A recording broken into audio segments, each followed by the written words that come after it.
Benim eşim 2002'de, 2003'te yani 2002 bitti de 2003'ün başında yakalandı. Eşimin hiçbir suçu yoktu zaten. 16 yıldır cezaevindedir. Biliyorsunuz zaten burada Tarsus'ta çok yerleri gezdik de. Şimdi buradaki de Tarsus'ta cezaevine getirdiler şimdi. Daha bu 4-5 aydır getirmişler. Eşimin hiçbir suçu yok. Yani hani bir suçu olsaydı zaten olur da zaten. Çıkardı zaten öldürmek falan ama hiçbir suçu yok eşimin. Eşim 16 yıldır cezaevindedir. Yani çıkmasını istiyoruz artık eşimin cezaevinden. Evet, benim eşim 28 Şubat mağdurlarındandır kardeşim. Ondan sonra benim eşim camide Kur'an dersi verdiği için zaten yakalandı. Suçu odur yani, başka bir suçu yok eşimin.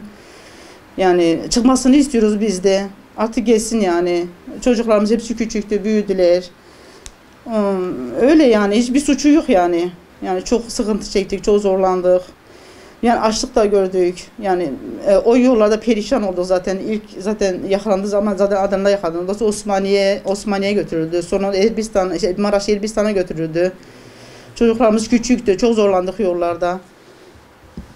Çok zorluk çektik yani o dönemlerde. Şimdi çocuklarımız büyüdü, evlendiler. Şimdi en küçük çocuğum zaten 19 yaşında.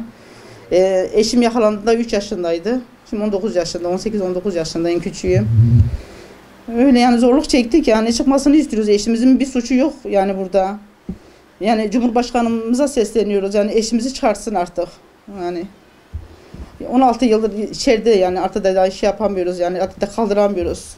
Çok zor. Hani anne baba olmak çok zor. Yani çok zorluklar çektik biz onları büyütene kadar. Yani anne baba olmak çok zor bir şey. Çok diyorum ya, yani bir Allah bilir bizi yani. Çok zorluklar çektik biz de, çok sıkıntılar çektik. Bizim çocuklarımızı çok sıkıntı çekti. Yani çok sıkıntı çekti. En küçük oğlum yani hani baba sevgisini yani bilmiyor nedir. Yani ne olduğunu bilmiyor benim en küçük oğlan. Yani babasının yanına da kendisini ifade edemiyor yani. Hani şimdi baba görmedi ki kendisini. Bazen soruyor, anne diyor, baba sevgisi nasıl bir şeydir acaba diyor. Hani diyor, biz baba görmedik diyor. Yani onlar da çok sıkıntı çekti. Çocuklar da çok sıkıntı çektiler benimle beraber. O kadar şeylerimiz var ki anlatamıyoruz daha yani. O kadar doluyuz ki.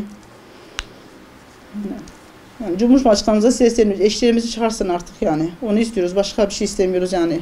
Suçları yok. Şimdi suçları olsa tamam diye. Suçları suçsuzlar yani. 16 yıldır suçsuz yedi. 20 yıldır kardeşlerimiz var içeride. Hatta özgürlerini istiyoruz biz onlara. Yani onlar çıkıyor, bizimkiler niye çıkmasın yani? Hani onlar çocuklara zarar veriyorlar, etrafa zarar veriyorlar, çoluk çocuklarımızı zehirliyorlar.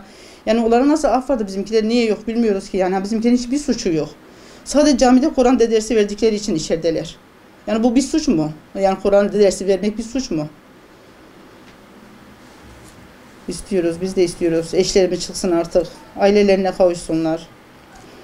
İstiyoruz, bir Cumhurbaşkanımıza sesleniyoruz yani, rica ediyoruz kendisinden yani, artık onlar da bir de duysunlar, seslerimizi bir duysunlar yani. Onlarla bir af çıksın yani, onlara da. Yani hani şimdi af değil de zaten hani af edilecek bir şey hani yapmamışlar bir de. Yani sırf yani de Kur'an dersi verdiği için bu suç bir suç değil ki bence yani. Yani dosyalarına baksınlar, açtırsınlar, hele bak ne var? Yani hani eşim eline bile silah almamış yani, almış biri değil yani. Bir baksınlar bakayım, bir dosyalarını tekrar bir araştırsınlar bakayım. Af istemiyoruz ki. Yani af edilecek bir şey hani yapmamışlar ki kendileri. Tekrar dosyalarına baksınlar, tekrar yangınlansın yani, tekrar yapsın, dosyalarına baksınlar, açsınlar, bir baksınlar bakayım hele suçları var mı yok mu? Yok yani, zaten suçları yok bunların da. Diyorum ya, tekrar diyorum biz yani, eşlerimizin suçları yok. Burada camide Kur'an dersi verdikleri için bu bir suç değil yani.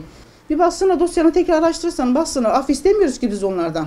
Yani af edilecek bir şey hani yapmamışlar ki. Yani bizim onlara çağrımız, eşlerimizi çıkarsınlar artık, istiyoruz bunu artık, yorulduk, biz de yorulduk artık. Bedenimizden artık kalmadı yani. Artık adaletin tecelli olmasını istiyoruz. Bunu bekliyoruz.